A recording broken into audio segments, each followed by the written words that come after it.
श्रीमन नारायण नारायण नारायण भजमन नारायण नारायण नारायण।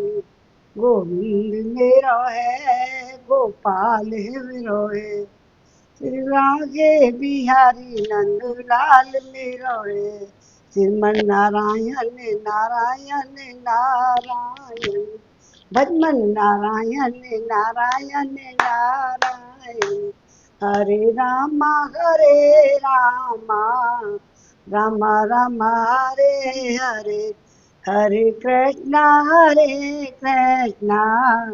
कृष्ण कृष्ण हरे हरे। हम लेंगे खबरिया रे, राम जी के चरणन में मन हो जा दीवाना रे। राम जी के चरणन में कब लेंगे खबरिया रे, कब दिन पल भर में। हरे राम राम राम हरे हरे, हरे कृष्ण कृष्ण कृष्ण हरे हरे।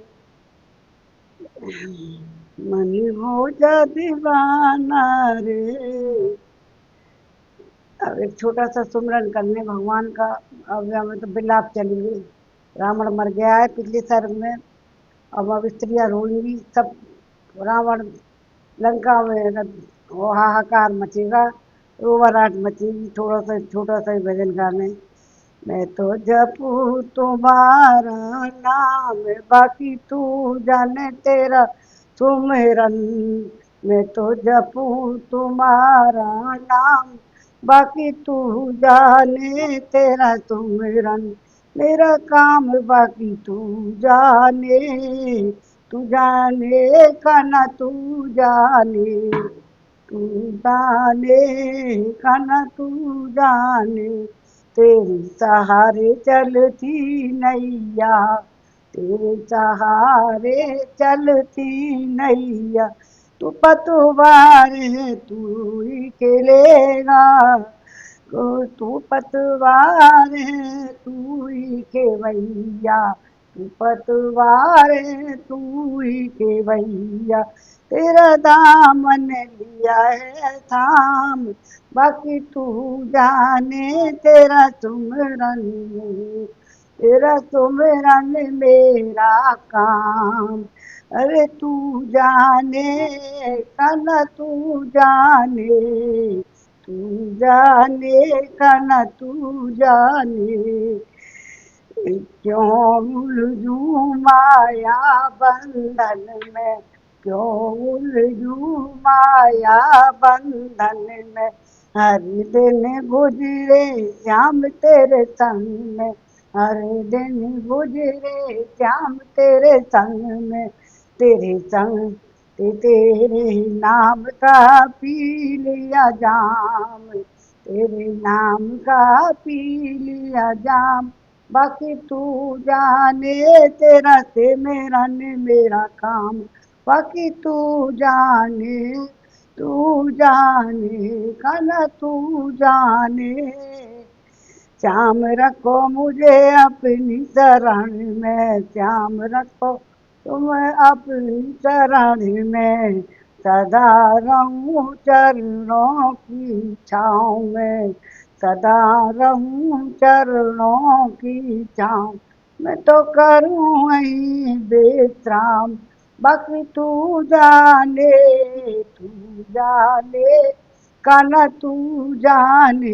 तेरा मैं तो मेरा ने मेरा काम, काना तू जाने तेरा काम जाने। जो भगवान की जय काना कन्हैया की कन्हैया। अब हम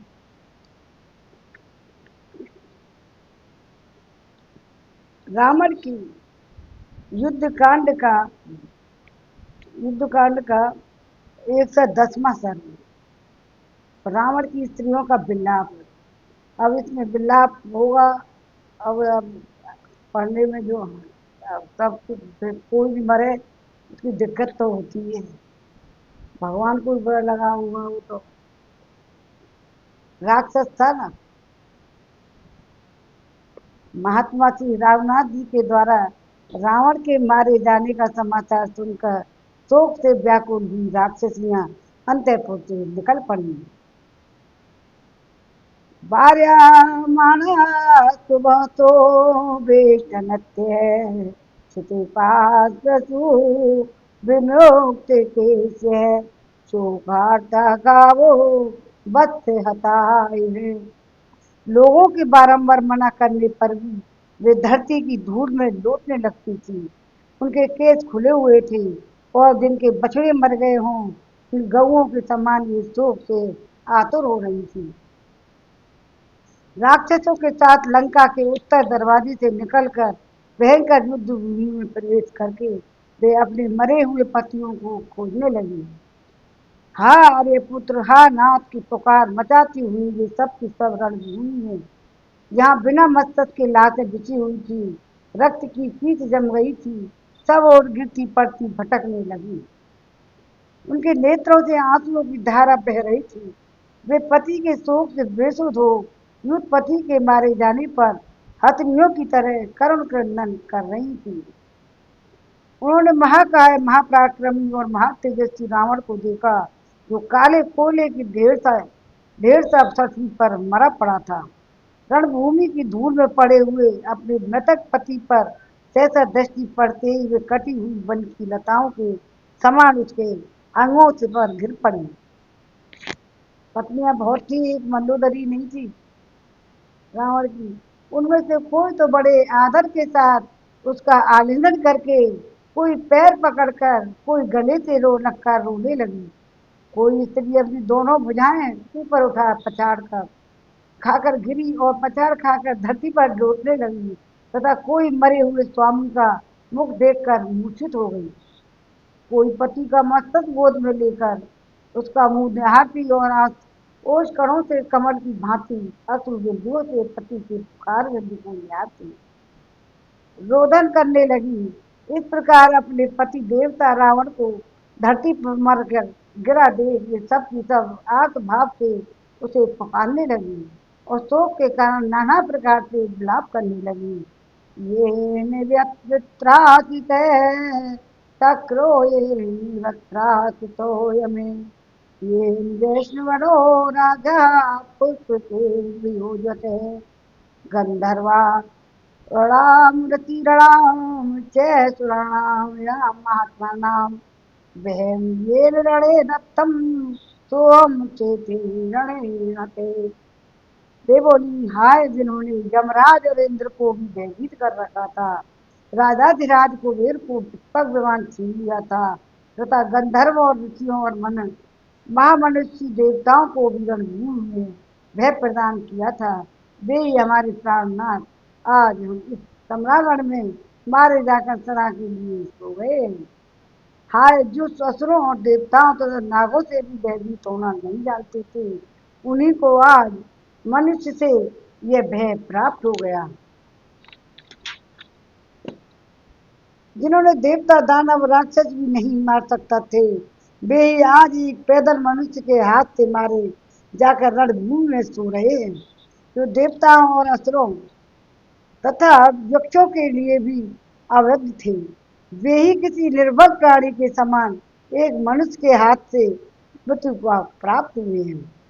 इस तरह बातें कहती हुई रावण की वे दुखनी स्त्रियां वहां फूट फूट कर रोने लगी तथा दुख से आतुर होकर पुनः बारंबार विलाप करने लगी।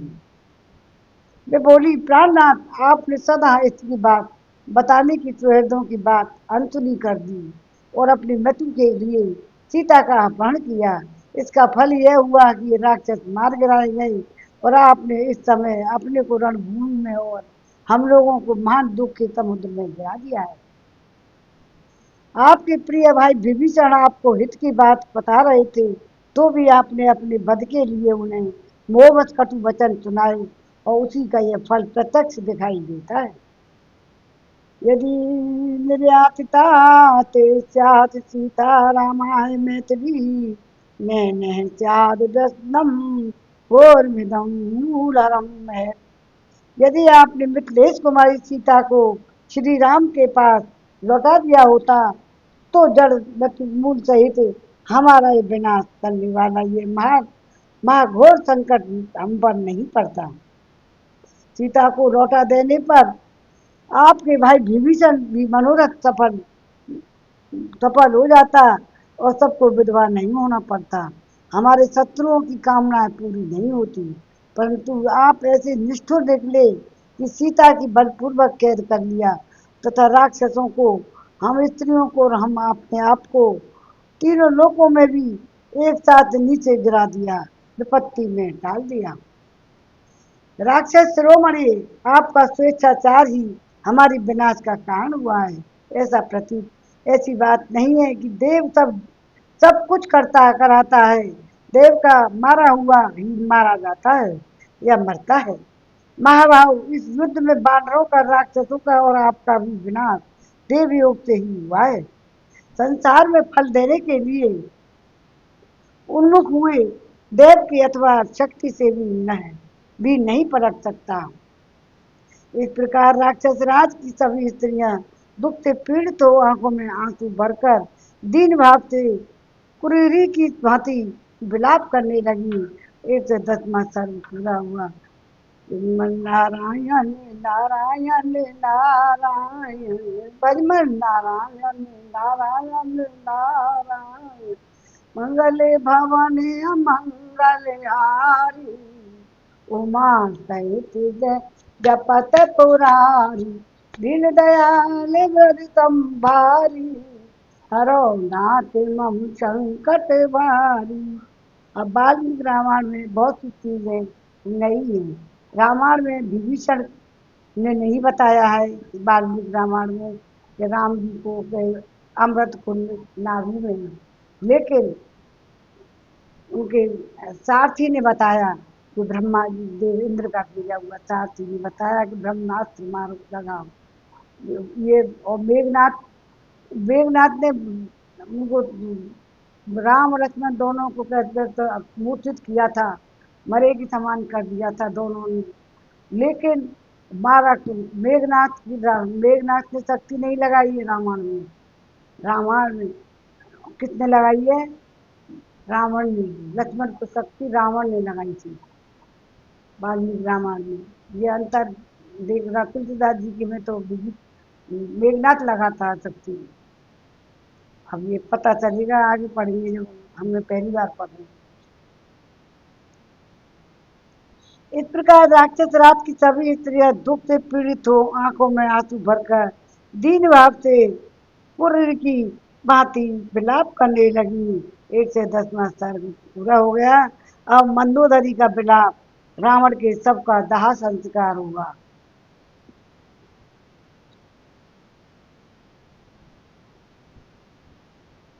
उस समय विलाप करती हुई राक्षसियों में जो रावण की ज्येष्ठ और प्यारी पत्नी मंदोदरी थी, उसने अचिंत्य कर्मा भगवान श्री राम के द्वारा मारे गए अपने पति दशमुख रावण को देखा। पति को उस अवस्था में देखकर वह वहां अन्यत्र दीन एवं दुखी हो गई और इस प्रकार विलाप करने लगी। ननु नाम महाबाहो तब वैष्णव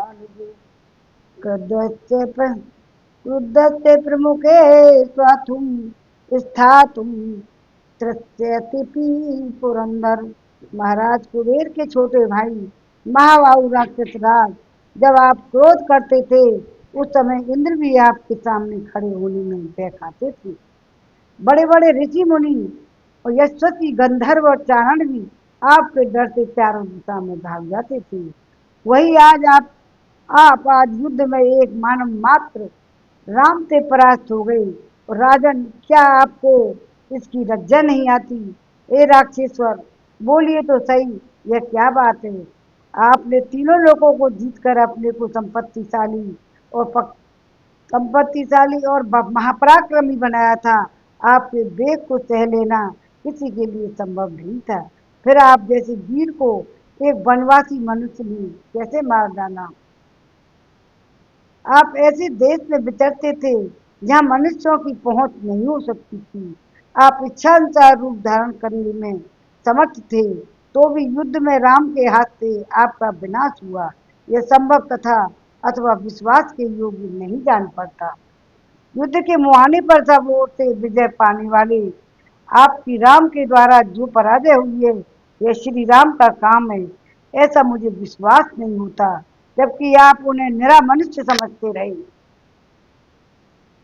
अथवा साक्षात काल ही आकर के माया रखकर आपके विनाश के लिए श्री राम के रूप में यहाँ आ पहुंचा था।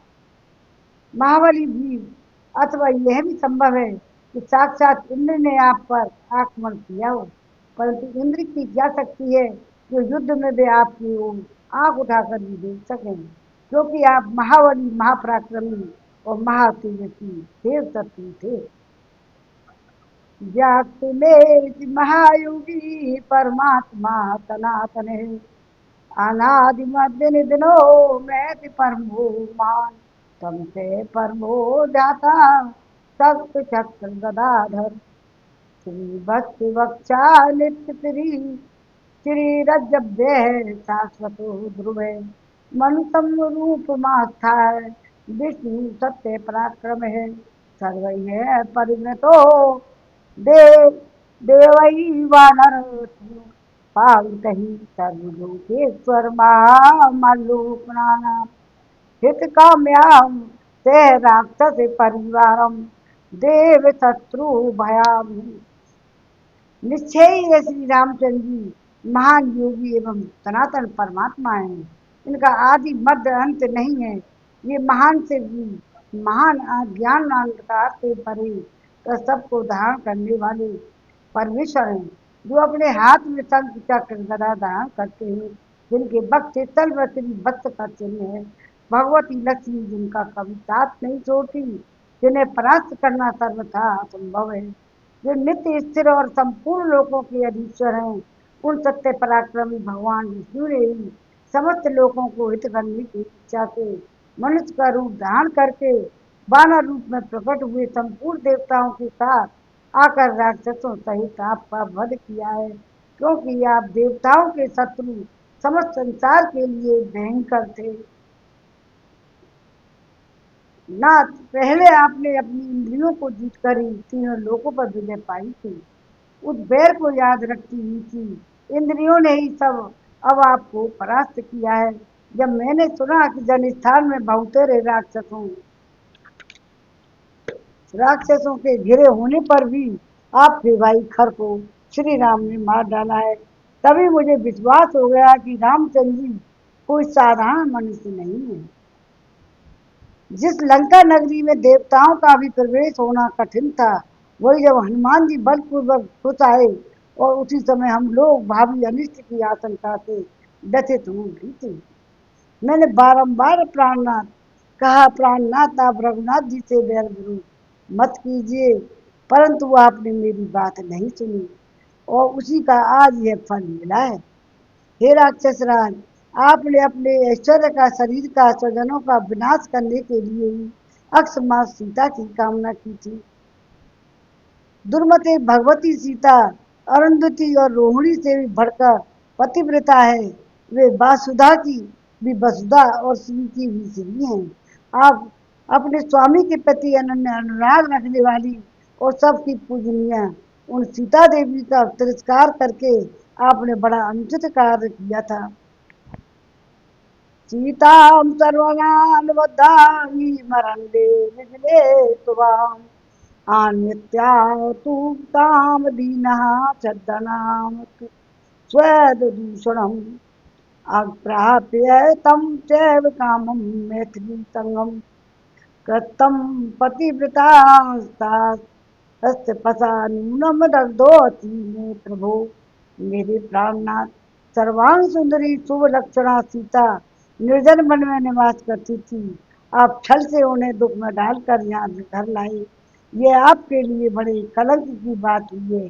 मिथिलेश कुमारी के साथ समागम के लिए जो आपने मन में कामना की थी, उसे तो आप पा नहीं सके, उल्टे उन पतिव्रता देवी की तपस्या से जलकर भस्म हो गए। अवश्य ऐसी ही बात हुई है। तनवंगी सीता का अपहरण करते समय ही आप जलकर राख नहीं हो गए, यही आश्चर्य की बात है। आपकी जिस महिमा से इंद्र और अग्नि आदि संपूर्ण देवता आपसे डरते थे, उसी से उस समय आपको दर्द नहीं होने दिया। प्राण वल्लभ, इसमें कोई संदेह नहीं। समय आने पर कर्ता को उसके पाप कर्म का फल अवश्य मिलता है। शुभ कर्म करने वाले को उत्तम फल की प्राप्ति होती है और पापी को पाप का फल और दुख भोगना ही पड़ता है। विभीषण को अपने शुभ कर्मों के कारण ही सुख प्राप्त हुआ है और आपको ऐसा दुख भोगना पड़ा है। आपके घर में सीता देवी से भी अधिक सुंदर रूप वाली दूसरी युवतियां मौजूद हैं, परंतु आप काम के वशीभूत हो मोहवश इस बात को समझ नहीं पाते थे। मिथिलेश कुमारी सीता न तो कुल में, न रूप में, न दाक्षिण्य में, न गुणों में ही मुझसे बढ़कर है। वे मेरे बराबर भी नहीं है, परंतु आप मोहवश इस बात की ओर ध्यान नहीं देते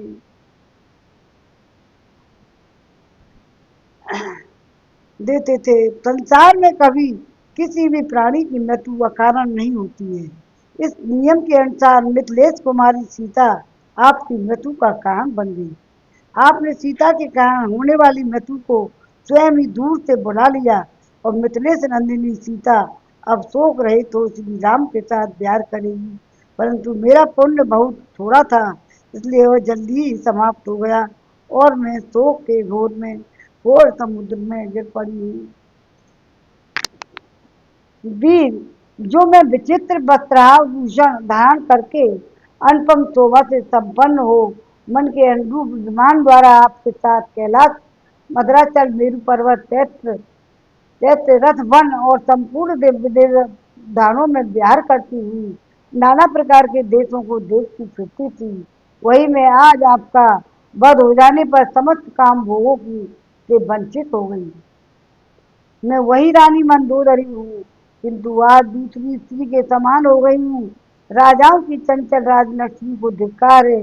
हर राजन, आपको जो सुकुमार मुखमंडल सुंदर भौम मनोहर त्वचा और ऊंची नासिका से युक्त था, कांति शोभा तेज के द्वारा जो क्रमशः चंद्रमा पूर्व और कमल को लज्जित करता था, किरीटों के समूह जिसे जगमग बनाए रख रहते थे, जिसके अधर तांबे के समान लाल थे और जिसमें दीप्तिमान कुंडल दमकते रहते थे, पान भूमि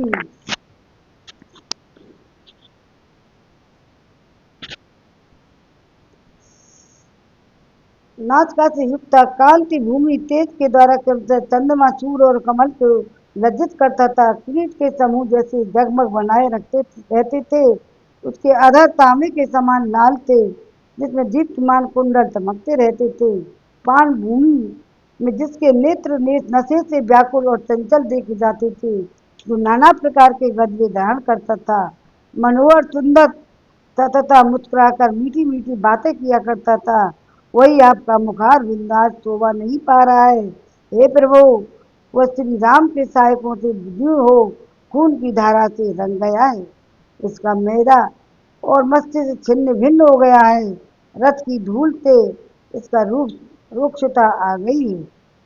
हाय मुझे मंदभागिनी ने, कभी जिसके बस विषय में सोचा तक नहीं था, वही मुझे वैधव्य का दुख प्रदान करने वाली अंतिम अवस्था मृत्यु को आपको प्राप्त हो गई। दानवराज ने, मेरे पिता राक्षस राज रावण, मेरे पति और इंद्र पर भी विजय प्राप्त करने वाले इंद्रजित मेरा पुत्र है, वह सोचकर मैं अत्यंत गर्व से भरी रहती थी। मेरी यह दृढ़ धारणा बनी हुई थी कि मेरे रक्षक ऐसे लोग हैं जो दर्प से भरे हुए शत्रुओं को मत डालने के समर्थ, क्रूर, विख्यात और बल और पौरुष से संपन्न, किसी से भी भयभीत नहीं होने वाले हैं। राक्षस शिरोमणि, ऐसी प्रभावशाली तुम लोगों को यह मनुष्य से अज्ञात भय किस प्रकार प्राप्त हुआ, जो चिकने इंद्रनील मणि के समान श्याम, ऊंचे शैल शिखर के समान विशाल एवं केयूर अंगद और नीलम मोतियों के हार, फूलों की मालाओं के सुसज्जित होने के कारण अत्यंत ही प्रकाशमान दिखाई देता था। विहार स्थलों में अधिक कांतिमान व संग्राम भूमियों में अतिशय दीप्तिमान प्रतीत होता था और आभूषणों के प्रभाव से इसको विद्युन माला मंडित लेख की शोभा होती थी। वही आपका शरीर आज अनेक तीखों बाणों से भरा हुआ है।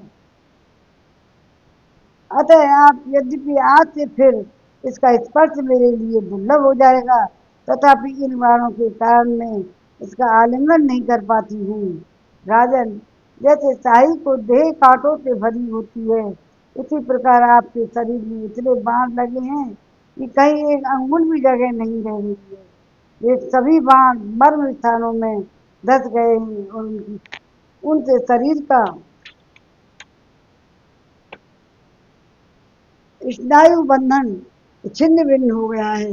इस अवस्था में पृथ्वी पर पड़ा हुआ आपका ये श्याम शरीर, जिस पर रक्त की अरुण छटा छा रही है, वज्र की मार से चूर चूर होकर बिखरे हुए पर्वत के समान जान पड़ता है। नाथ यह स्वप्न है या सत्य? हाय, आप श्री राम के हाथों से कैसे मारे गए? आप तो मृत्यु की भी मृत्यु थे, वे स्वयं ही मृत्यु के अधीन कैसे हो गए? आपने तीनों लोकों की संपत्ति का उपभोग किया और त्रिलोकी की प्राणियों को महान उद्वेग में डाल दिया था। आप लोकपालों पर भी विजय पा चुके थे। आपने कैलाश पर्वत के साथ ही भगवान शंकर को भी उठा लिया तथा बड़े बड़े अभिमानी वीरों को युद्ध में बंदी बना लिया था। बड़े बड़े और बना करके पराक्रम को प्रकट किया था। आपने समस्त संसार को क्षोभ में डाल रखा था। साधु पुरुषों की हिंसा भी और शत्रुओं के सभी बलपूर्वक अहंकार पूर्ण बातें कही। भयानक पराक्रम करने वाले विपक्षियों को मारकर अपने पक्ष के लोगों और सेवकों की रक्षा की। दानवों की सरदारों और हजारों यज्ञों को यक्षों को भी मौत के घाट उतारा था।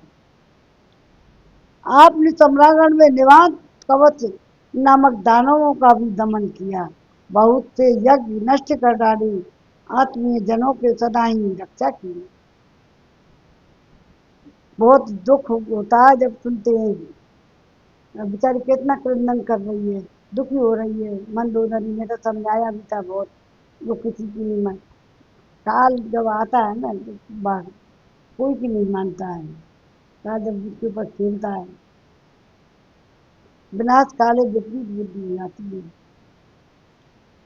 आपने संग्राम में निवात कवच नामक दानवों को दमन किया। बहुत से यज्ञ नष्ट कर डाले थे तथा आत्म जनों की सदा ही रक्षा की थी। आप धर्म की व्यवस्था को तोड़ने वाले तथा संग्राम में माया की सृष्टि करने वाले थे। देवताओं असुरों और मनुष्यों की कन्याओं को इधर उधर से हल्लाते थे। गुण अवगुण सबको बता रही है मंडोदरी। रावण में जो गुण थे अवगुण थे, विलाप करने में सब कुछ बता दिया जाता है। आप शत्रु की स्त्रियों को शोक प्रदान करने वाले, स्वजनों के नेता, लंकापुरी के रक्षक, भयानक कर्म करने वाले तथा हम सब लोगों को कामों भोग का सुख देने वाले थे।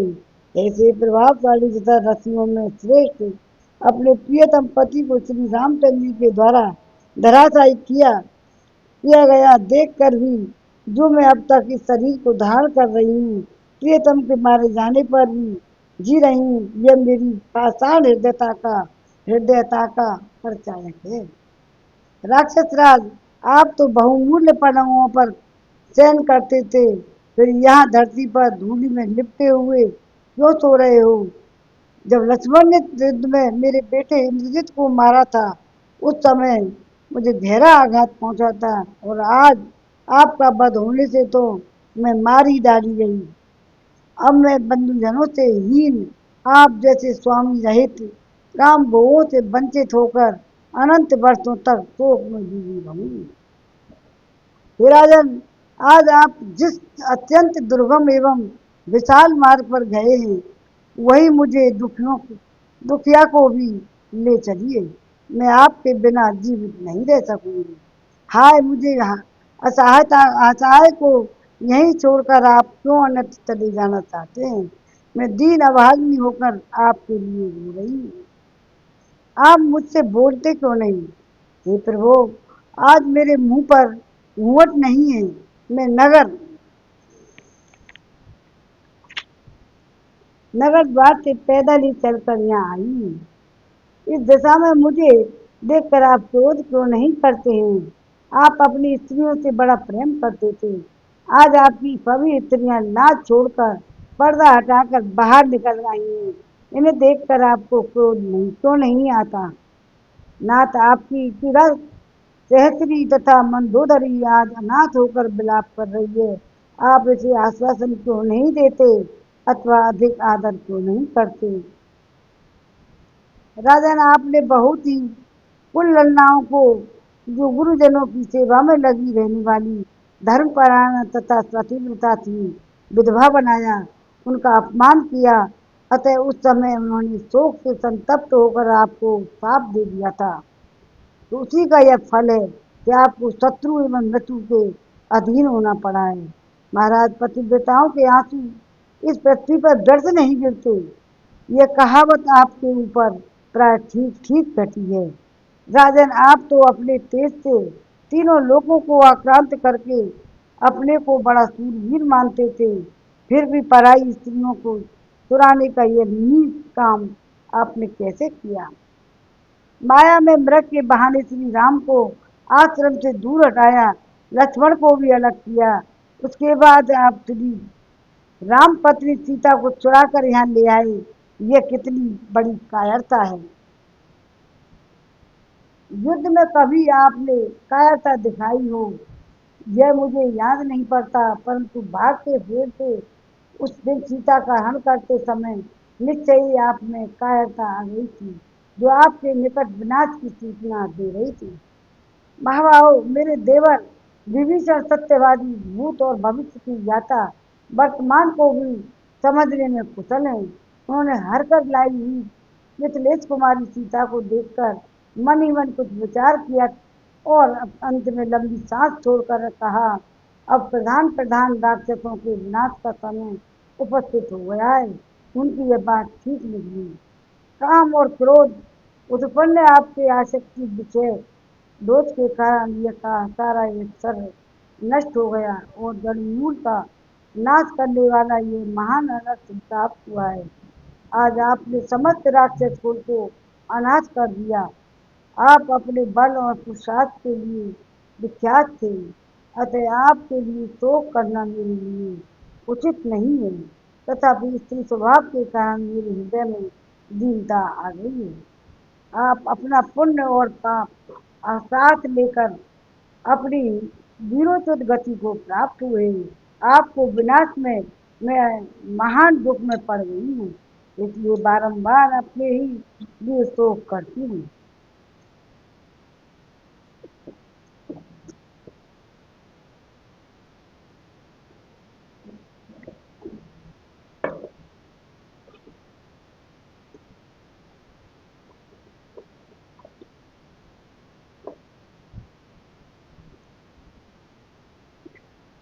महाराज दशनन, हित चाहने वाले सुहृदय तथा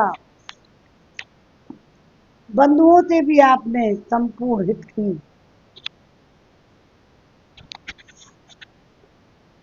हित की बातें कही थी, उन्हें आपने अनसुनी कर दिया। विभीषण कथन भी युक्ति और प्रयोजन से पूर्ण था। विधि पूर्वक आपके सामने प्रस्तुत किया गया था कि कल्याणकारी तो था ही, बहुत ही सौम्य भाषा में कहा गया था, किंतु उस युक्ति युक्त बात को भी आपने नहीं माना। आप अपने बल के घमंड में मतवाले हो रहे थे। अतः मारीच, कुंभकर्ण तथा मेरे पिता की कही हुई बात भी आपने नहीं मानी। उसी का यह ऐसा फल आपको प्राप्त हुआ है। हे प्राणनाथ, आपका वीर बेग के समान श्याम वर्ण है। आप धर शरीर पर पीत वस्त्र और बाहों में सुंदर बाजूबंद धारण करने वाले हैं।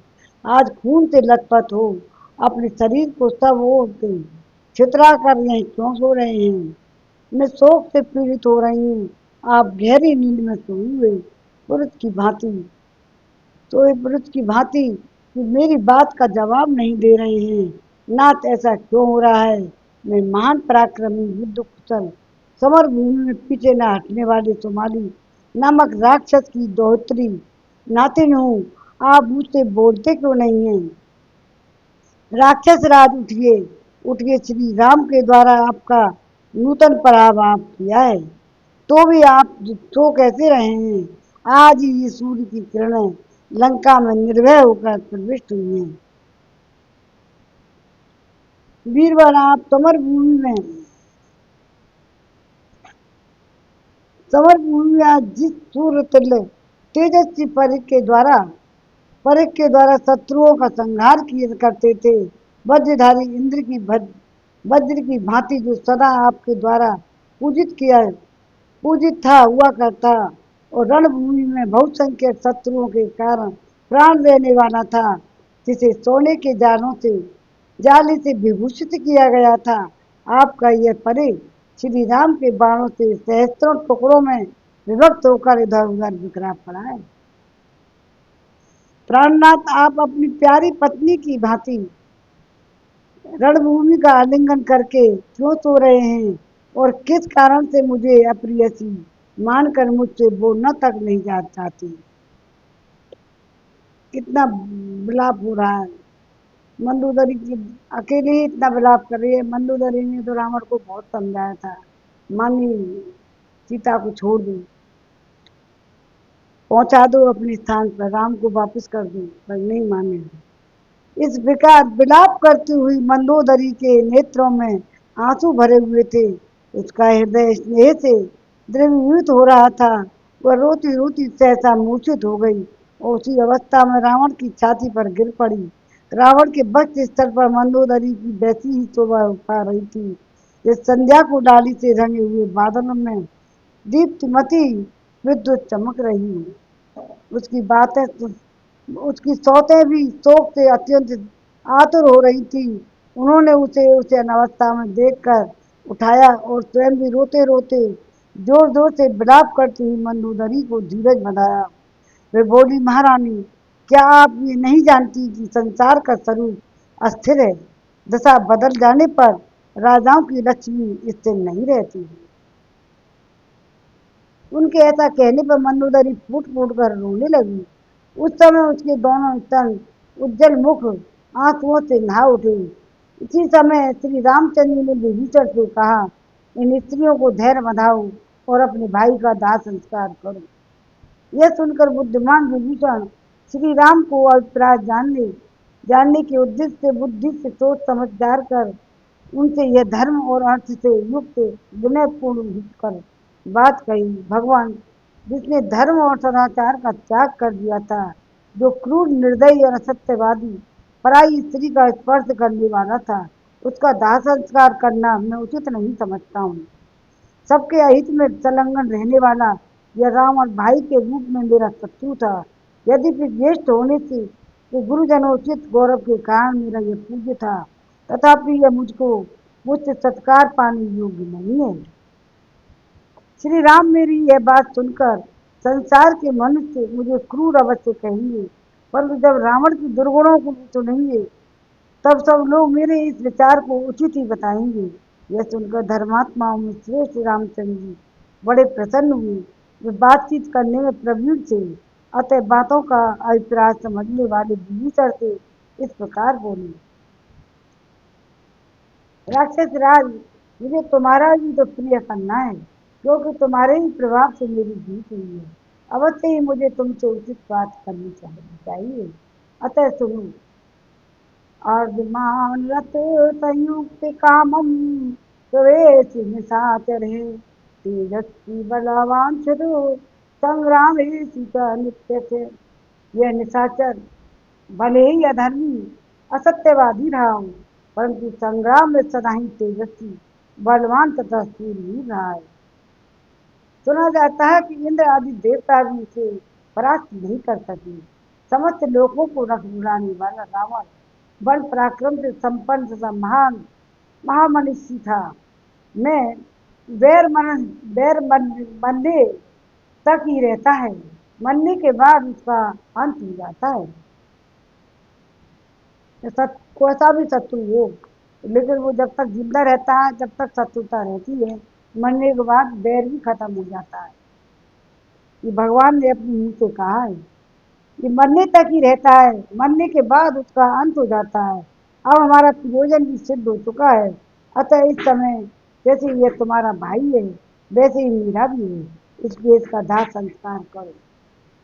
महाभाव, धर्म के अनुसार रावण तुम्हारी ओर से शीघ्र विधि पूर्वक दाह संस्कार प्राप्त करने के योग्य है।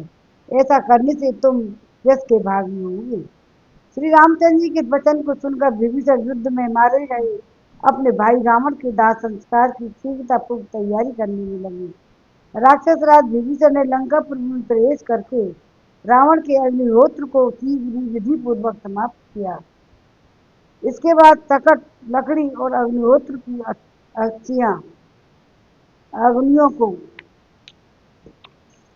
अग्नियां ये यज्ञ कराने वाले पुरोहित चंदन काष्ठ अन्य विविध प्रकार की लकड़ियों को सुगंधित अनान्य सुंदर गंध युक्त पदार्थ, मणि, मोती, मूंगा, इन सब की वस्तुओं को उन्होंने एकत्र किया। फिर दी हुई घड़ी में राक्षसों से घिरे हुए भी शीघ्र भाव से चले आए। तदंतर माल्यवान के साथ मिलकर उन्होंने दाह संस्कार की तैयारी का सारा काम शुरू किया। भांति भांति के बाद घोषों द्वारा स्तुति करने वाले मागधों ने जिसका अभिनंदन किया था, राक्षस राज रावण के उस सब को रेशमी शस्त्र से ढककर उसे सोने के दिव्य निवान के में रखने के पश्चात राक्षस जातीय ब्राह्मण वहां नेत्रों से आंसू बहाते हुए खड़े हो गए।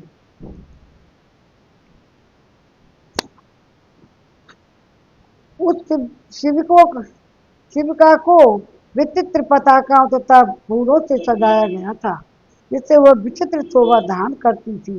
विभीषण आदि राक्षस उसे कंधे पर उठाकर तथा अन्य सब लोग हाथ में सूखे काट लिए दक्षिण दिशा की शमशान भूमि की ओर चले। वेदीय याजकों द्वारा ढोई गई त्रिविध अग्नियां प्रज्वलित हो उठी। वे सब कुंड में रखी गई थी और पुरोहित गण उन्हें लेकर सबके आगे आगे चल रहे थे। अंतःपुर की सारी स्त्रियां रोती हुई तुरंत ही सबके पीछे पीछे चल पड़ी। वे सब और लड़खड़ाती हुई चलती थी। आगे जाकर रावण के विमान को एक पवित्र स्थान में रखकर अत्यंत दुखी हुए विभीषण आदि राक्षसों ने मलय चंदन काष्ठ पर पद्म, उसी खस तथा अन्य प्रकार के चंदनों द्वारा वेदोक्त विधि से चिता बनाई और ऊपर से रंकु नामक वृक्ष का चर्म बिछाया। उसके ऊपर राक्षस राज के सबको सुलाकर उन्होंने उत्तम विधि से उसका पितृ में दाह संस्कार किया। उन्होंने चिता के दक्षिण पूर्व में वेदी बनाकर उस पर यथास्थान अग्नि को समर्पित किया, अग्नि को स्थापित किया। फिर वो दधमिश्रित घी से भरी हुई त्रुवा रावण के कंधे पर रखी। इसके बाद पैरों पर सकट और जांघों पर उल्लूखंड रखा तथा काष्ठ के सभी पात्र, अरणी, उत्तरायणी और मूसर आदि को भी यथास्थान रख दिया। वेदोक्त विधि और महर्षियों द्वारा रचित कल्प सूत्रों में बताई गई प्रणाली से वहां सारा कार्य संपन्न हुआ। राक्षसों को रीति से अनुसार मेध पशु का हनन करके राजा रावण की चिता पर फैलाए हुए मृग चर्म की घी से तर कर दिया। फिर रावण के सबको चंदन और फूलों से अलंकृत करके वे राक्षस मनी मन दुख का अनुभव करने लगे। फिर विभीषण के साथ अन्य राक्षसों ने भी चिता पर नाना प्रकार के वस्त्र और लावा बिखेरे। उस समय मुख पर आंसुओं की धारा बह चली। तदंतर विभीषण ने चिता में विधि के अनुसार आग लगाई। उसके बाद स्नान करके भीगे वस्त्र पहने हुए ही उन्होंने तिल, पुष्प और जल के द्वारा विधिवत विधिवत रावण को जलांजलि दी और तत्पश्चात रावण की स्त्रियों को भी बारंबार सांत्वना देकर उनसे घर चलने के लिए अनुनय की।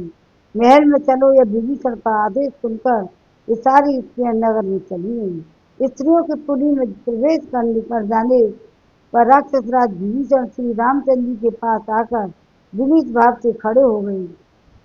श्री राम भी, लक्ष्मण और सुग्रीव समस्त सेना के साथ शत्रु का वध करके बहुत प्रसन्न थे। ठीक उसी तरह जैसे वज्रधारी इंद्र वज्रासुर को मारकर प्रसन्नता का अनुभव करने लगे।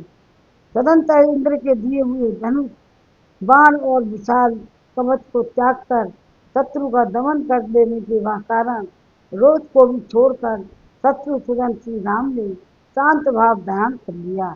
जय राम जय सिया राम। जय राम जय राम जय सिया राम।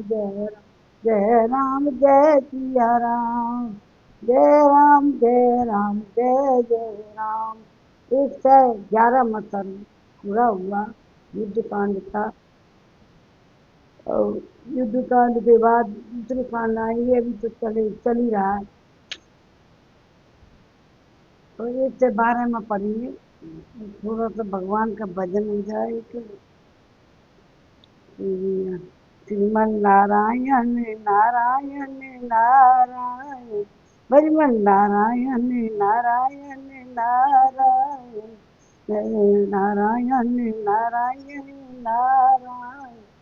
करियो करियो हरि से प्यार अमृत बरसेगा। करियो करियो हरि से प्यार अमृत बरसेगा। प्यार करे तो ऐसा करियो, प्यार करे तो ऐसा करी, जैसे सोने से करे सुना अमृत बरसेगा। जब चोट जब जब चोट पड़े सोने पर बन जाए 9 लखिया। जब जब चोट पड़े सोने पर बन जाए 9 लखिया। अमृत बरसेगा अमृत बरसेगा। करियो करियो हरि से प्यार अमृत बरसेगा। प्यार करे तो करियो, प्यार करे तो करियो, जैसे लोहे से करे लोहार, जैसे लोहे से करे लोहार। अमृत बरसेगा जब जब चोट पड़े लोहे पे, अरे जब जब चोट पड़े लोहे पे बन जाए रे तलवार। अमृत बरसेगा अमृत बरसेगा। करियो करियो हरि से प्यार अमृत बरसेगा।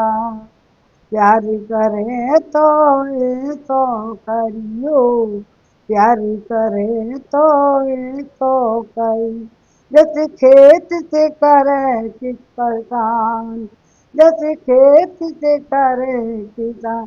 जब जब हल चले खेतों में, जब जब हल चले खेतों में, उग जाए सातों अनाज अमृत बरसेगा। अरे उग जाए सातों अनाज अमृत बरसेगा। प्यार करे तो ऐसो करियो, प्यार करे तो ऐसो करियो करियो हरि से प्यार अमृत बरसेगा। प्यार करे तो करिए भक्तों से करे भगवान अमृत बरसेगा। जब जब विपत पड़े, जब जब विपत पड़े पड़ी भक्तों पर, दौड़े आए कृष्ण मुरार। जब जब विपत पड़ी भक्तों पर, दौड़े आए कृष्ण कुमार। अमृत बरसेगा अमृत बरसे, करियो करियो हरि से प्यार अमृत बरसेगा। प्यार करे तो ऐसो करियो, जब है जाए बेड़ा पार अमृत बरसेगा। हो जाए नैया पार अमृत बरसेगा। एक हनुमान जी का भी छोटा सा गाना।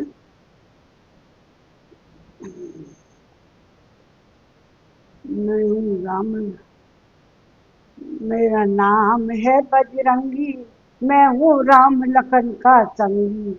मेरा नाम है बजरंगी, मेरा नाम है बजरंगी, मैं हूँ राम लखन का संगी। मुझे भेजा है अयोध्या श्री राम ने, मुझे भेजा है अयोध्या श्री राम ने। मेरा ब्रह्मा का सहारा, मुझे ब्रह्मा का सहारा, मुझे विष्णु का सहारा, पूरा है सहारा भोलेनाथ का, पूरा है सहारा भोलेनाथ का। मेरा नाम है बजरंगी, मैं हूँ राम लखन का संगी, मुझे भेजा है अयोध्या श्री राम ने, मुझे भेजा है अयोध्या श्री राम ने। मुझे राम का सहारा, मुझे लक्ष्मण का सहारा, मुझे राम का सहारा, मुझे लक्ष्मण का सहारा, मुझे पूरा है सहारा सीता मात का, मुझे पूरा है सहारा सीता मात का। मेरा नाम है बजरंगी, मैं हूँ राम लखन का संगी, मुझे भेजा है अयोध्या श्री राम ने, श्री राम ने। मुझे मुझे राधा का सहारा, मुझे रुक्मणी का सहारा, मुझे राधा का सहारा, मुझे रुक्मणी का सहारा, मुझे पूरा है सहारा यशोदा लाल का, मुझे पूरा है सहारा यशोदा लाल का। मेरा नाम है बजरंगी, मैं हूँ राम लखन का संगी, मुझे भेजा है अयोध्या श्री राम ने, भेजा है अयोध्या श्री राम ने। मुझे गंगा का सहारा, मुझे जमुना का सहारा, मुझे गंगा का सहारा, मुझे यमुना का सहारा, मुझसा पूरा है सहारा सरयू माई का, मुझे पूरा है सहारा सरयू माई का। मेरा नाम है बजरंगी, मैं हूँ राम लखन का संगी, मुझे भेजा है अयोध्या श्री राम ने। राम को नहीं जाना जिसने एक बार धोखा खाया है। भगवान का भजन में ही काम है, और सत्संग करो, भगवान का भजन करो, इसीलिए सब कुछ है। बिना भगवान के पत्ता भी नहीं हिलता है, उसकी इच्छा की बिना। अब विभीषण का राज्याभिषेक तो श्री रघुनाथ जी का हनुमान जी के द्वारा सीता के पास संदेश भेजना।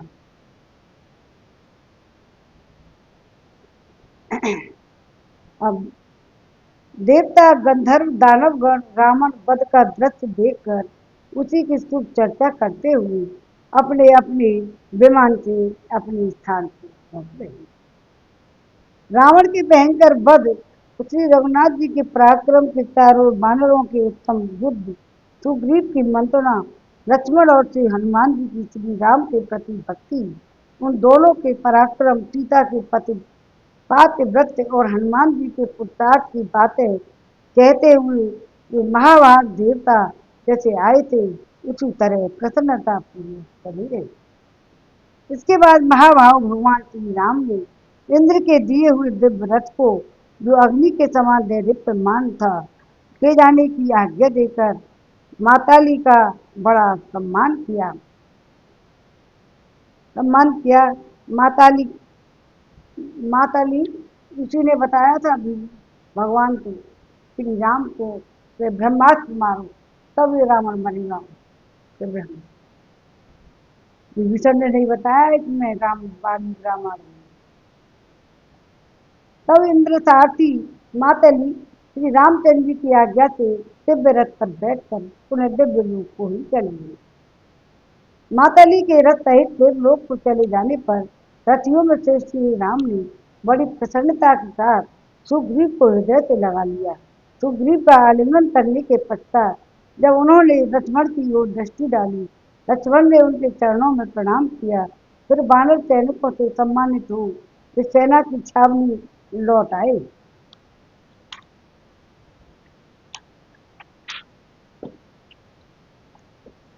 वहां आकर रघुनाथ जी ने अपने सभी खड़े हुए बल और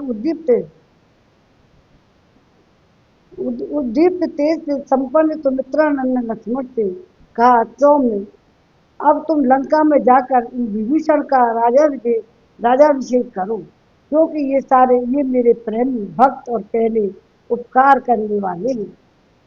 तो मैं ये मेरी बड़ी इच्छा है कि रावण के छोटे भाई और विभीषण को मैं लंका के राज पर अभिषिक्त दूंगी। महात्मा रघुनाथ जी के ऐसा कहने पर सुमित्रा कुमार लक्ष्मण को बड़ी प्रसन्नता हुई। उन्होंने बहुत अच्छा कहकर सब सोने का घड़ा हाथ में लिया और उसे बानर से पतियों के हाथ में देकर उन्हें महान शक्तिशाली तथा मन के समान वेगवानी बानरों को समुद्र का जल ले आने की आज्ञा दी। वे मन के समान वेगशाली श्रेष्ठ बानर तुरंत ही गए और समुद्र से जल लेकर लौट आए। तदंतर लक्ष्मण ने एक घूट जल लेकर एक घट जल लेकर उसे उत्तम आसन पर स्थापित कर दिया। एक घट स्थापित किया। उस घट के जल के विभीषण का वेदोक्त विधि के अनुसार लंका के राजपथ पर अभिषेक किया। यह अभिषेक श्री रामचंद्र जी की आज्ञा से हुआ था। उस समय राक्षसों के बीच सुहृदों से घिरे हुए विभीषण राज सिंहासन पर विराजमान थे। लक्ष्मण के बाद सभी राक्षसों और बानरों ने भी उनका अभिषेक किया। वे अत्यंत प्रसन्न होकर श्री राम की ही स्तुति करने लगे। राक्षस राज विभीषण को लंका के राज्य पर अभिषिक्त दे उनके मंत्री और प्रेमी राक्षस बहुत प्रसन्न हुए। साथ ही लक्ष्मण सहित श्री रघुनाथ जी को भी बड़ी प्रसन्नता हुई। श्री रामचंद्र जी के दिए हुए विशाल राज्य को पाकर विभीषण अपनी प्रजा की सांत्वना दे श्री रामचंद्र जी के पास आए। उस समय हर्ष से भरे हुए नगर निवासी निशाचर विभीषण को अर्पित करने के लिए दही और अक्षत मिठाई और लावा फूल लेके आए। सुदर्श पराक्रमी विभीषण ने वे सब मंगलजनक मांगलिक वस्तुएं लेकर श्री राम लक्ष्मण को भेंट की। श्री रघुनाथ जी ने विभीषण को कृतकार्य एवं सफल मनोरथ देख उनकी प्रसन्नता के लिए ही उन सब मांगलिक वस्तुओं को ले लिया। तत्पश्चात उन्होंने हाथ जोड़कर प्रणीत भाव से खड़े वो पर्वताकार वीर बानर हनुमान से कहा, तो तुम इन महाराज विभीषण को आज्ञा लें और लंका नगरी में प्रवेश करके मिथिलेश कुमारी सीता से उनका कुशल समाचार पूछो। साथ ही उन्हें विदेह राजकुमारी से सुग्रीव और लक्ष्मण सहित मेरा कुशल समाचार निवेदन करो। वक्ताओं में श्रेष्ठ हरीश्वर, तुम वैदेही को यह प्रिय समाचार सुना दो। रावण युद्ध में मारा गया, तत्पश्चात उनका संदेश लेकर लौट आओ। और 112वां सर्ग पूरा हुआ। मंगल भवन अमंगल हारी, उमा सहित जय जपत पुरारी। दीन दयाल हृदय संवारी, करो नाथ मम संकट भारी। बड़ी दीन दयाल दयाल। अब एक और पढ़ ले। एक सर्ग।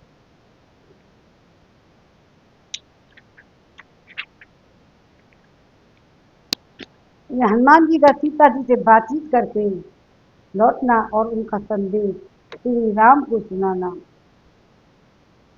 सीता जी ने कितना कष्ट पाया है, पाया है। वह सीता की एक भजन सुनाती है। सीता कर बिलाप नव जन्म बेटी का मत देना। सीता कर बिलाप जन्म बेटी को मत देना। हे मेरे दीनानाथ जन्म बेटी को मत देना। पहला हित मैंने बाबुल से लगाया, पहला हित मैंने बाबुल से लगाया। बन रचा दी बन दी स्वयंवर दियो रचाए। जन्म दे को मत देना। पिता कर बिलाप जन्म दे को मत देना। हे मेरे दीनानाथ जन्म दे को मत दे। दुजहित मैंने माता से लगाया, जन भेद दही ससुराल। जन्म बेटी का मत देना। सीता ने कभी अपने कभी सुख नहीं पाया, इसलिए रो रो के विलाप करती है।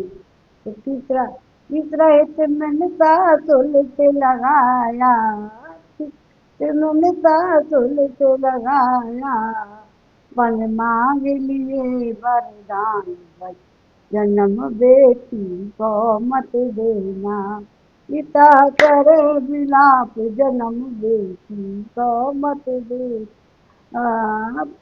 चौथा हित मैंने ससुर से लगाया, चौथा हित मैंने ससुरा से लगाया, जन देव दही बनवास, जन्म बेटी को मत देना।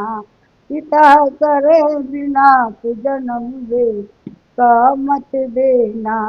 हे मेरे दीनानाथ जन्म बेटी का मत देना। आगे भी क्या हुआ सीता का? आत्महित पति से लगाया। आगे हुआ रामायण तो पहले ही लिख के रख दी थी वाल्मीकि जी ने। रामायण तो पूरी होने के बाद भी पहले ही लिख दी थी, इसलिए इसमें कुछ त्रुटियां भी हो गई, गलतियां भी हो गई, जो इसीलिए इसमें है ऐसा अलग अलग विचार हैं। तो सीता करे बिलाप रानी, बेटी को मत देना। हे मेरे दीनानाथ जन्म दे को मत देना।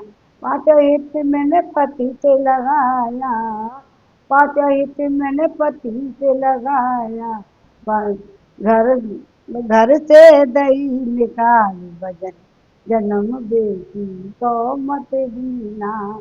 पिता करे विलाप जन्म बेटी को मत दे। हे मेरे दीनानाथ जन्म दे का मत देना। हे मेरे दीनानाथ जन्म दे का मत देना। चल छठा सातवां हित में छठा हित मैंने बाली से लगाया, छठा हित मैंने बाली से लगाया, मन दे दिया पूरा ज्ञान, जन्म बेटी का मत देना। हे मेरे दीनानाथ जन्म बेटी का मत देना। पिता करे विलाप जन्म बेटी को मत दे। सातों हित मैंने बेटों से लगाया, सातवां हित मैंने बेटों से लगाया, जिनने इनने दी पहचान जन्म बेटी को मत देना। बेटों ने दी पहचान जन्म बेटी को मत देना। पिता करे विलाप जन्म बेटी को मत दे। अंत में सीता ने क्या किया? लास्ट में आत्म हित मैंने धरती से लगायो, आत्म हित मैंने धरती से लगाए, वन देव मिलई पिठाई, जन्म बेटी ओ मत देना। पिता करे विलाप जन्म बेटी को मत देना। हे मेरे दीनानाथ जन्म बेटी को मत देना। आज जब कहते हैं कि हम दुख पा रहे हैं, सुख पा रहे हैं, ये सीता जैसी नारी ने भी सुख नहीं पाया, सीता जैसी ने भी सुख नहीं पाया, तो हम तो आम लोग हैं, मनुष्य हैं, कैसे कैसे सुख पा सकते हैं? सुख माने तो सुख है, नहीं दुखी होंगे। संसार में संसार सागर है, उन्होंने संसार में आके उन्होंने भी, भगवान राम ने सीता ने इन्हें कोई सुख पाया? कभी सुख नहीं पाया।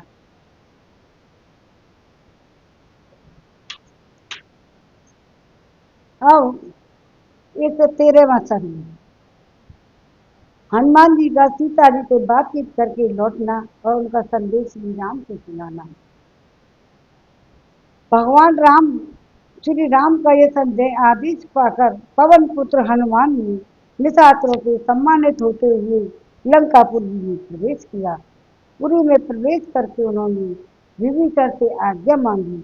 उनकी आज्ञा मिल जाने पर हनुमान जी अशोक वाटिका में गए। अशोक वाटिका में प्रवेश करके न्याय अनुसार उन्होंने सीता जी को अपने आगमन की सूचना दी। तत्पश्चात निकट जाकर उनका दर्शन किया। वे स्नान आदि से हीन होने के कारण मलिन दिखाई देती थी और सत्संग एवं रोहिणी के समान ज्ञान करती थी। सीता जी के आनंद सुनने जो वृक्ष के नीचे राक्षसी से घिरी बैठी थी, हनुमान जी ने शांत और विनीत भाव से सामने जाकर उन्हें प्रणाम किया। प्रणाम करके वे चुपचाप खड़े हो गए। महाबली हनुमान को आया देख देवी सीता उन्हें पहचान कर मन ही मन प्रसन्न हुई, किंतु कुछ बोल न सकी, चुपचाप बैठी रही। सीता के मुख पर सौम्य भाव लक्षित हो रहा था। वे देखकर कपि श्रेष्ठ हनुमान ने श्री रामचंद्र जी को की कही इन सब बातों को उनसे कहना आरंभ किया। विधेय नंदिनी श्री रामचंद्र जी लक्ष्मण और सुग्रीव के साथ सकुशल हैं। अपने शत्रु वध करके सफल मनोरथ हुए और शत्रु विजयी श्री राम ने आपको कुशल पूछी है। हे देवी, विभीषण की सहायता पाकर वानर और लक्ष्मण सहित श्री राम ने बल विक्रम संपन्न रावण को युद्ध में मार डाला। धर्म को जानने वाली देवी सीते, मैं आपको यह प्रिय संवाद सुनाता हूँ। अधिक से अधिक प्रसन्न देखना चाहता हूँ। आपके पातिव्रत्य धर्म के प्रभाव से ही युद्ध में श्री राम यह महान विजय प्राप्त की है। अब आप चिंता छोड़कर स्वस्थ हो जाएं। हम लोगों का शत्रु रावण मारा गया और लंका भगवान श्री राम के अधीन हो गई। श्री राम जी ने आपको यह संदेश दिया है। देवी, मैंने तुम्हारे योद्धार के लिए ही प्रतिज्ञा की थी कि उसके लिए निंद्रा त्याग कर अथक प्रयत्न किया और समुद्र में पुल बांधकर रावण के वध के द्वारा और उस प्रतिज्ञा को पूर्ण किया। अब तुम अपने को रावण के घर में वर्तमान समझकर भयभीत ना होना, क्योंकि लंका का सारा ईश्वर अब विभीषण के अधीन कर दिया गया है। अब तुम अपने ही घर में हो, ऐसा जानकर निश्चिंत होकर धैर्य धारण करो। देवी, वे विभीषण भी हर्ष से भरकर आपके दर्शन के लिए उत्कंठित हो अभी यह आ रहे हैं। हनुमान जी के इस प्रकार के कहने पर चंद्र की सीता देवी को बड़ा हर्ष हुआ। हर्ष से उनका गला भर आया और वे कुछ बोल न सके। सीता जी को मौन दे कब्र हनुमान जी बोले, देवी, आप क्या सोच रही हैं? मुझसे बोलती क्यों नहीं? हनुमान जी के इस प्रकार पूछने पर धर्मपरायण सीता देवी अत्यंत प्रसन्न हुई। आनंद के आंसू बहाती हुई गदगद वाणी में बोली, प्रिय में भर्तुर्विजय चित्रित बस मापनाम निर्वाह क्षणांतरम। अपने स्वामी की विजय से संबंध में रखने वाला यह प्रिय संवाद सुनकर मैं आनंद विभोर हो गई थी, इसलिए कुछ देर तक मेरे मुंह से बात नहीं निकल सकी। बानर जी, ऐसा प्रिय समाचार सुनाने के कारण मैं तुम्हें कुछ पुरस्कार देना चाहती हूँ, किंतु बहुत सोचने पर भी मुझे इसके योग्य कोई वस्तु दिखाई नहीं देती। सौम्य बानर जी, इस भूमंडल में मैं कोई ऐसी वस्तु नहीं दिखती जो इस प्रिय संवाद के अनुरूप हो और जिसे तुम्हें देखकर संतुष्ट हो सकूं। सोना चांदी नाना प्रकार के अथवा तीनों लोगों के राज भी इस प्रिय समाचार की बराबरी नहीं कर सकता। विदेह नंदिनी के ऐसा कहने पर बानर भी हनुमान को बड़ा हर्ष हुआ। वे सीता माता के सामने हाथ जोड़कर खड़े हो गए। वे इस प्रकार बोले, पति की विजय चाहने वाली और पति के ही प्रिय हित में सदा संलग्न रहने वाली पति साध्वी देवी, आपके ही मुंह से ऐसा स्नेहपूर्ण वचन निकल सकता है। आपके इस वचन से मैं सब कुछ पा गया। सो में आपका ये वचन सार गर्भित और स्नेह युक्त है। अतः भांति भांति रत्न राशि और देवताओं के रास्ते भी बढ़कर है। मैं जब यह देखता हूँ कि रामचंद्र जी अपने शत्रु का वध करके विजयी हो गए हैं, स्वयं सकुशल हैं, तब मैं यह अनुभव करता हूँ कि मेरे सारे प्रयोजन सिद्ध हो गए। देवताओं के राज आदि सभी उत्कृष्ट गुणों से युक्त पदार्थ मुझे मिल गए। उनकी बात सुनकर मिथिलेश कुमारी जानकी ने पवन कुमार से यह परम सुंदर वचन कहा, वीरवर, तुम्हारी वाणी उत्तम लक्षणों से संपन्न माधुर्य गुण से भूषित और बुद्धि के 8 अंगों गुणों से अलंकृत है। ऐसी वाणी केवल तुम ही बोल सकते हो। तुम वायु देवताओं के प्रशंसनीय पुत्र तथा परम धर्मात्मा हो। शरीर बल, शूरता, शास्त्र ज्ञान, मानसिक बल, पराक्रम, उत्तम दक्षता, तेज, ब्रह्मा, क्षमा, धैर्य, स्थिरता, विनय, अन्य सब बहुत से सुंदर गुण केवल तुम्ही में एक साथ विद्यमान है। इसमें कोई संशय नहीं है। तदंतर सीता के सामने बिना किसी घबराहट के घबराहट को छोड़कर हाथ जोड़कर विनीत भाव से खड़े हुए हनुमान जी पुनः हर्षपूर्वक उनसे बोले, देवी यदि आपको आज्ञा हो तो मैं समस्त राक्षसियों को जो पहले आपको बहुत डराती धमकाती रही है मार डालना चाहता हूँ। बुझ गए और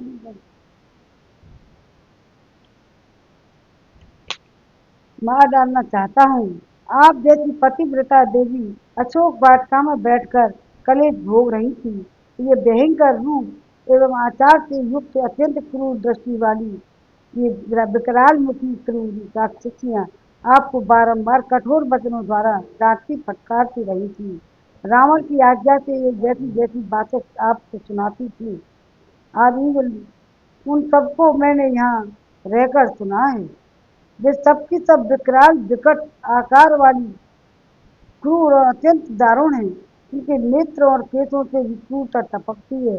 मैं तरह तरह के आघातों द्वारा इन सब का वध कर डालना चाहता हूँ। मेरी इच्छा है कि मुख्य ला, लातों और विशाल भुजाओं के थप्पड़ों चमेलियों घुटनों के मार से घायल करके दांत तोड़ लूं, इनकी नाक कान काट लूं, इनके सिर के बाल नोच लूं, यशस्वी इस तरह बहुत से प्रहारों द्वारा इन सभी राक्षसियों को पीट कर पटक पटक कर मार डालूं। जिन जिन भयानक रूप वाली राक्षसियों ने पहले आपको डांट बताई है उन सबको मैं अभी मौत के घाट उतार दूंगा। इसके लिए आप मुझे केवल भर आज्ञा देंगे। हनुमान जी का ऐसा कहने पर करुणमयी स्वभाव वाली दीन वत्सला सीता ने मनी मन बहुत सोच विचार करके उनसे इस प्रकार कहा, कपिश्रेष्ठ ये बेचारी राजा के आश्रय में रहने के कारण पराधीन थी। दूसरों की आज्ञा से ही सब कुछ करती थी। अतः स्वामी की आज्ञा का पालन करने वाली इन दासियों पर कौन क्रोध करेगा। मेरा भाग्य अच्छा नहीं था तथा मेरे पूर्व जन्म के दुष्कर्म अपना फल देने लगे थे। इसी से मुझे ये सब कष्ट प्राप्त हुआ था। क्योंकि ये सभी प्राणी अपने किए हुए शुभाशुभ कर्मों का ही फल भोगते हैं। अतः महाभाव तुम इन्हें मानने की बात ना कहो। मेरे लिए देव का ही ऐसा ही विधान था। मुझे अपनी पूर्व कर्म जनित दशा की योग्य यह सारा दुख निश्चित रूप से भोगना ही था। इसलिए रावण की दासियों का यदि कुछ अपराध हो भी तो मैं उसे क्षमा कर देती हूँ, क्योंकि इनके प्रति दया के उद्रेक से मैं दुर्बल हो रही हूँ। पवन कुमार उस राक्षस की आज्ञा से ही ये मुझे धमकाया करती थी।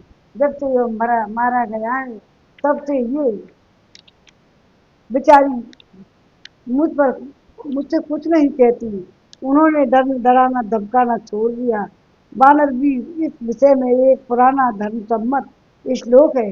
इसे किसी व्याघ्र के निकट एक रीछ ने कहा था। वह श्लोक में बता रही हूँ। मैं पर है पाप मादते परेशान पाप कर्मणाम समयो रक्षित बेतु संशिक्षा दुर्भूषण। श्रेष्ठ पुरुष दूसरे की बुराई करने वाले पापियों की पाप कर्म नहीं अपनाते हैं। बदले में उनके साथ स्वयं भी पाप पूर्ण बर्ताव नहीं करना चाहते हैं। अतः अपनी प्रतिज्ञा और सदाचार की रक्षा करनी चाहिए, क्योंकि साधु पुरुष अपने उत्तम चरित्र से ही विभूषित होते हैं। सदाचार ही उनका आभूषण है। श्रेष्ठ पुरुष को चाहिए कि वह कोई पापी हो या पुण्यात्मा अथवा वे बद के योग्य अपराध करने वाले ही क्यों ना हो, उन सब पर दया करें, क्योंकि ऐसा कोई भी प्राणी नहीं है जिससे कभी अपराध होता ना हो। जो लोग हिंसा में हों रमते हों सदा पाप का ही आचरण करते हैं, उन क्रूर स्वभाव वाले पापियों को भी कभी अमंगल नहीं हो करना चाहिए। सीता जी के ऐसा कहने पर बातचीत करने पर बातचीत करने में कुशल हनुमान जी सती साध्वी श्री राम पत्नी को इस प्रकार उत्तर दिया, देवी आप श्री राम की धर्म पत्नी हैं, अतः आपका ऐसी सद्गुणों से संपन्न होना उचित ही है। अब आप अपनी ओर से मुझे कोई संदेश दें, मैं रघुनाथ जी को पास जाऊंगा। हनुमान जी के ऐसा कहने पर विदेह गिरिराज जनक शिशुराज किशोरी बोली, मैं अपने भक्त वत्सल स्वामी का दर्शन करना चाहती हूँ। सीता जी की यह बात सुनकर परम बुद्धिमान पवन कुमार हनुमान जी उन मिथिलेश कुमारी का हर्ष बढ़ाते हुए इस प्रकार बोले, देवी जैसे सची देवराज इंद्र का दर्शन करती है, उसी प्रकार आप पूर्ण चंद्रमा के समान मनोहर मुख वाले श्री राम और लक्ष्मण को आज देखेंगे, जिनके मित्र विद्यमान हैं, शत्रु मारे जा चुके हैं। साक्षात लक्ष्मी की भांति सुशोभित होने वाली सीता देवी से ऐसा कहकर महातेजस्वी हनुमान जी उस स्थान पर लौट आए जहाँ श्री रघुनाथ जी विराजमान थे।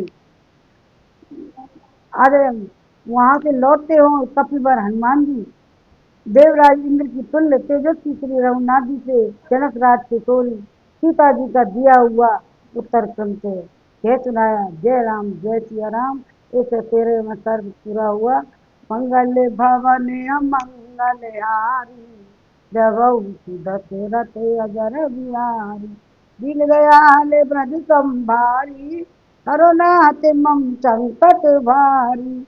अब इस 14वां सर्ग कल पढ़ेंगे। अब आरती करो। आरती श्री रामायण जी की कीरति कलित ललित सियपी की, गावत ब्रह्मादिक मुनि नारद वाल्मीकि विज्ञानी विशारद, सुख सनकादि शेष और सारद, वरन पवन सुत कीरति की। आरती श्री रामायण जी की संतन गावत शंभु भवानी, असुगट संभव मुनि विज्ञानी, व्यास आदि कवि पुंज बखानी, काक भूषण गरुड़ के ही की। आरती श्री रामायण जी की चारों वेद पुराण अष्टदश होड़ सब ग्रंथन को, तन मन धन संतन को सर्व सारा अंश समत सब ही की। आरती श्री रामायण जी की कलमलि हरिणि विषय रस पी की, सुभग सिंगार मुक्ति जुवती की, हरणि रोग भव भूरि अमी की, तात मात सब विधि तुलसी की। आरती श्री रामायण जी की कीरति कलित ललित सियपी की। बोल सियापति रामचंद्र की जय। जय श्री राम।